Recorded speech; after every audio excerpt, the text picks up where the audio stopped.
Sadly, seagrass is under threat, and in the UK we've now lost 92% of our seagrass in the last 100 years. Seagrass is a really special flowering plant. In fact, it's the only flowering plant we get in the sea. What happens as they grow, they spread their roots out, trapping nutrients, and in time they store large amounts of carbon, making them really helpful in our fight against climate change. And on top of that, they're a brilliant habitat for lots of other species, so they're a great nursery ground for small fish.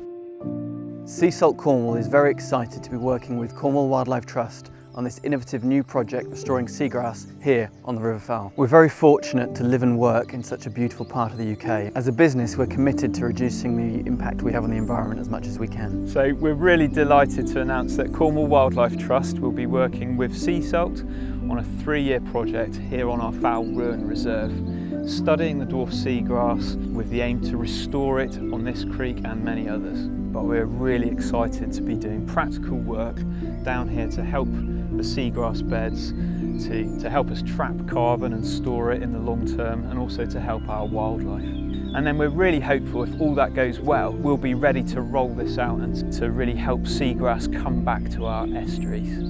We've committed to supporting this project for the next 3 years, and we look forward to sharing more with you.